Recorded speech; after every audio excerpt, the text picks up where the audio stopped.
चलो चलो करते हैं आज बच्चे। आज का आपका जो टॉपिक है वो है टॉर्क। आपने, हाँ, वो निकालना है, आपने टॉर्क निकालना है किसके ऊपर? On a magnetic dipole. Last के जो आपके टॉपिक्स थे उसमें हमने पढ़ा कि मैग्नेटिक डाइपोल के कारण मैग्नेटिक फील्ड की वैल्यूज निकाली हमने। सो torque on a magnetic dipole, जब उस मैग्नेटिक डाइपोल को कहां रखा जाता है? इन अ मैग्नेटिक फील्ड। अब इस चीज को बड़े ध्यान से समझना। अब जो मैग्नेटिक फील्ड, अब एक दो चीजें यहां पे, जो मैग्नेटिक डाइपोल है वो भी मैग्नेट है, ठीक है? मैग्नेटिक डाइपोल भी मैग्नेट है और उस मैग्नेट को हमने एक और मैग्नेटिक फील्ड के अंदर रखा हुआ है। ठीक, चलिए देखते हैं। अब ये है मेरे पास, ये जो आपको पैरेलल लाइनें दिखाई दे रही हैं, ये है magnetic field.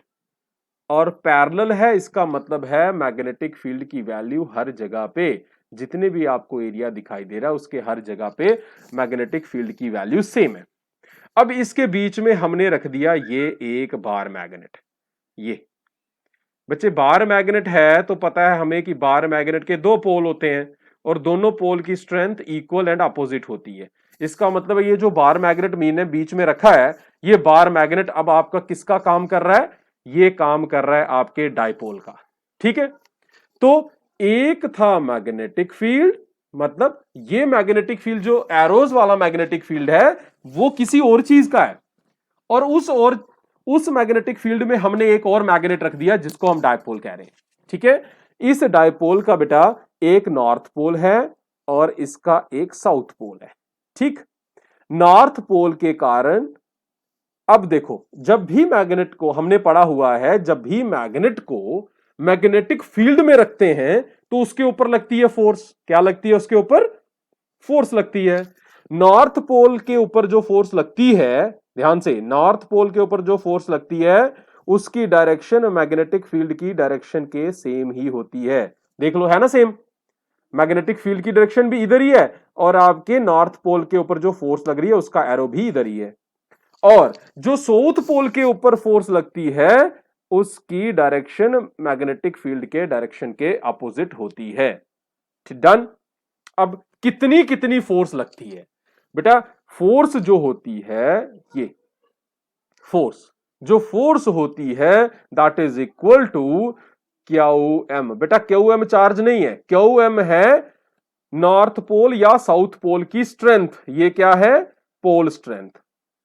This is pole strength. तो फोर्स किसके बराबर होती है? Pole strength into magnetic field. B किसको रिप्रेजेंट कर रहा है? बी है आपका मैग्नेटिक फील्ड। तो F is equal to q into B.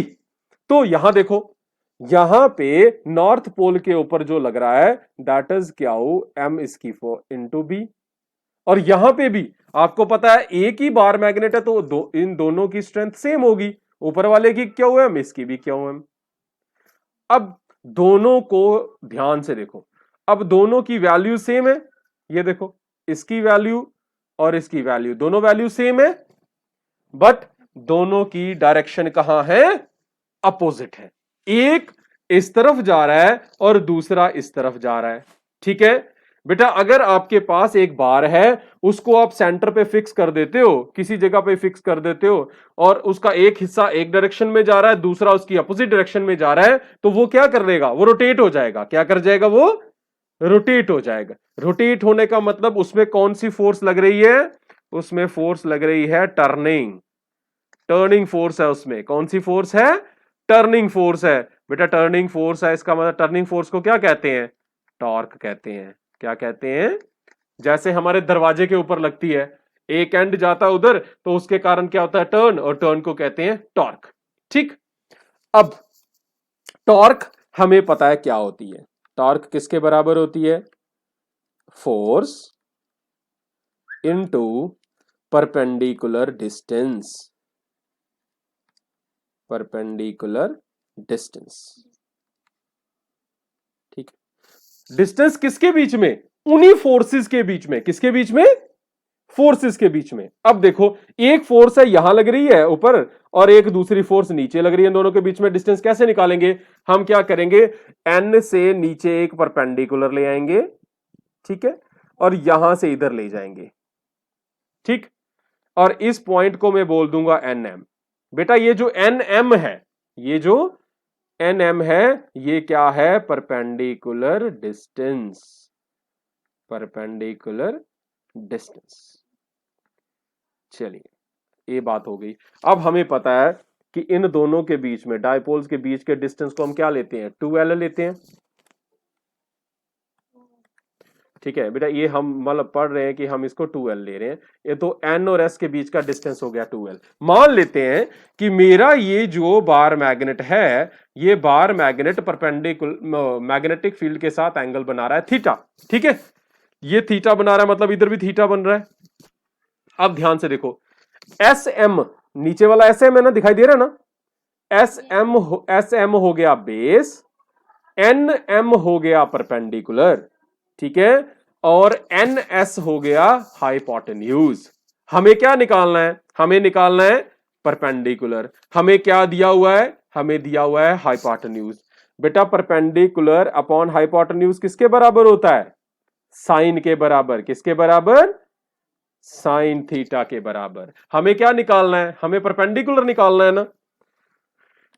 सो लिखेंगे हम हेयर एन एम कौन है? Perpendicular distance. एन एम किसके बराबर है? ये हाइपोटेन्यूज को इधर ले जाओ, हाइपोटेन्यूज इनटू साइन थीटा। बेटा हाइपोटेन्यूज कौन है? एनएस। एनएस की वैल्यू कितनी है?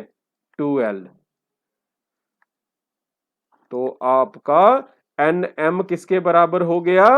2L साइन थीटा, ठीक। एनएम कौन है? Perpendicular distance. चलो जी, therefore torque is equal to, torque किसके बराबर है? Force into perpendicular distance. Perpendicular distance कितना है? 2L sine theta. हमने ऊपर पढ़ा फोर्स किसके बराबर होती है? Q m into B into 2L sine theta. अब ये क्यू एम और 2L को अगर हम मल्टीप्लाई करें, क्यू एम इंटू 2L, बेटा ये होता है मैग्नेटिक मूवमेंट। क्या होती है? Magnetic movement. हाँ, ये होता है मैग्नेटिक मूवमेंट या डायपोल मूवमेंट भी कह सकते हो। तो ये क्यू एम इंटू एल की जगह मैंने लिख दिया एम इंटू बी आ गया इंटू साइन थीटा आ गया। बेटा आपको पता है ए बी साइन थीटा किसके बराबर होता है? A vector cross B vector. तो बस अब हमारे पास यहां एम बी साइन थीटा आ गया, तो इसे हम लिख सकते हैं m vector cross B vector. तो इसका मतलब है टॉर्क भी आपका क्या है? एक वेक्टर क्वांटिटी है। टॉर्क वेक्टर क्वांटिटी और इसकी वैल्यू कितनी है? M vector cross B vector. समझ आया बच्चे? ठीक है। अब यहां पे हम कुछ स्पेशल केसेस लेते हैं। स्पेशल केसेस में पहला केस है केस 1, थीटा की वैल्यू लेनी है। केस वन है कि अगर थीटा 0, अगर थीटा हो 0, बेटा इस वैल्यू में थीटा 0 पुट करो। थीटा 0 होगा तो साइन 0 कितना होता है? 0। साइन 0 0 हो गया तो टॉर्क किसके बराबर हो गई? M B. साइन 0 की जगह 0 हो गया तो सब कुछ क्या हो गया? 0। दिस इंप्लाइज टॉर्क किसके बराबर हो गई? 0 के बराबर। तो अगर बेटा टॉर्क आपका थीटा 0 होता है, थीटा 0 होता है मतलब उस समय टॉर्क कितना हो जाएगा? 0 हो जाएगा। और ये इसकी क्या है? Minimum value. कितनी वैल्यू होती है टॉर्क की? मिनिमम 0 होती है। दूसरा केस, अगर थीटा क्या हो? 90 डिग्री। केस सेकंड है थीटा 90। बेटा थीटा 90 है तो साइन 90 कितना होता है? साइन 90 डिग्री होता है 1। तो यहां इसमें देखना है, साइन 90 की जगह थीटा की जगह 1 पुट कर दो तो टॉर्क किसके बराबर आ गया? M B. साइन की जगह 1 हो गया तो बस ये क्या है? Maximum value. ये इसकी सबसे ज्यादा वैल्यू है। तो सबसे कम वैल्यू कब होती है? जब थीटा 0 हो। और सबसे ज्यादा वैल्यू कब होती है? जब थीटा 90 हो। ये दो केसेस हैं आपके किसके, torque on a magnetic dipole के।